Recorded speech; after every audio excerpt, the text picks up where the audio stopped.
In 1800, America was barely an idea held together by courage and wood smoke. 13 states stitched by rivers, dirt roads, and hope. And in every pocket, if you were lucky, lay a single silver dollar, weighty, pure, and powerful. A dollar then was more than a price tag, it was a promise. The promise that a day's sweat meant something. That your labor could feed a child, light a lamp, or keep the roof from caving in. A farmer could trade $1 for a bushel of wheat, enough to bake bread for a week. A seamstress could save $1 from every 12 she made sewing shirts for soldiers. In the taverns of Boston, $1 bought a warm meal and a mug of ale, and maybe a song if the fiddler felt generous. But most didn't spend it lightly. Because to earn that coin, a man might plow 12 hours behind a mule or swing a hammer in the shipyards until his hands split. A woman might mend clothes by candlelight long after the children slept. That coin was more than metal. It was dignity. $1 in 1800 was equal to roughly a week's worth of modest living. With it you could buy 5 pounds of coffee or 10 pounds of sugar or 20 pounds of flour or 2 pairs of sturdy shoes if you bargained well. But beyond goods, the dollar carried faith, in yourself, in your labor, in a young nation still learning how to stand. Across the ocean in Britain, that same value was tangled in class and coinage. Shillings, pence, guineas, a maze built for lords and merchants. In France, the lever was collapsing under revolution. Yet here, the American dollar meant something new. Anyone, through work and will, could hold their own piece of freedom in the palm of their hand. Imagine holding that coin, heavy, cool, engraved with an eagle that had barely learned to fly. You're standing in a small wooden shop. The air smells of tobacco and sawdust. Outside, wagons roll by. Inside, you wonder, spend it now or save it for tomorrow's storm.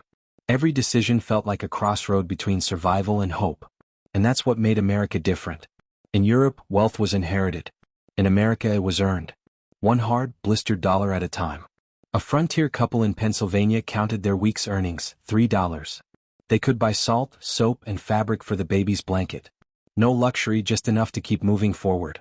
But when they laid that coin on the table, they weren't just counting money, they were measuring their belief that life could get better.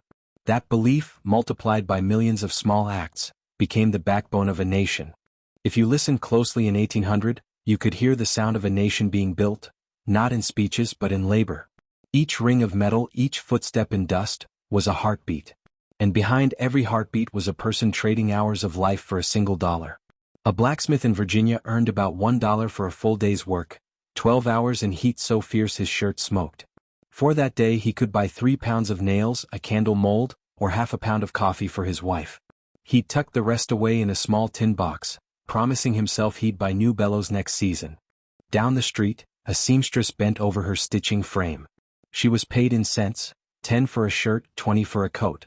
It took her a week to earn a single silver coin, and when she finally placed it in her apron pocket, she whispered a prayer. May this dollar keep my children warm. That's the thing about early American money, it carried emotion. Every scratch, every smudge told a story. It passed through hands calloused by saws, blistered by fields, ink-stained by clerks in candlelight. Out west, in the Kentucky frontier, a farmer earned roughly $1 for a barrel of corn. He'd spend half on salt, essential for preserving meat through winter, and save the rest for nails and cloth. To him, that dollar wasn't wealth. It was insurance against hunger. A teacher, rare in those days, might earn $1 for a full week of lessons.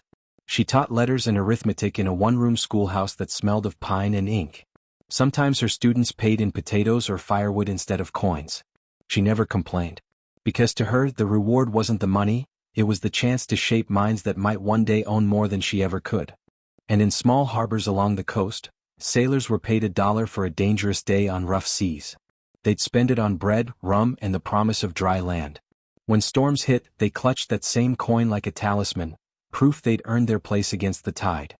So much of America in 1800 revolved around that quiet dignity of work. Every man, woman, and child chasing enough silver to buy safety. There was no guarantee of comfort, only the belief that each dollar earned moved you a little further from the edge of survival. Across the Atlantic, Britain's pound belonged mostly to the upper class, factory owners, landholders, merchants. A working family might not see a full pound for weeks. And in France, inflation from revolution shredded the value of the livre and the new franc. But in America, $1 could still make or break a life. It wasn't inherited, it was won. That difference, between inherited and earned, defined a generation. It planted a quiet defiance in every worker's chest. When you held $1 in 1800 America, you weren't just holding currency. You were holding proof that effort mattered. And so, with each traded coin, the idea of America, freedom, self-reliance, belief in tomorrow, spread $1 at a time. By 1800, America had begun to trade with the wider world. Ships left Boston, New York, and Charleston carrying tobacco, cotton, and dreams, returning with spices, tea, and sometimes disappointment. Every barrel sold, every crate loaded, every coin exchanged, turned that humble silver dollar into a ticket to something larger. In Britain, the economy ran on empire.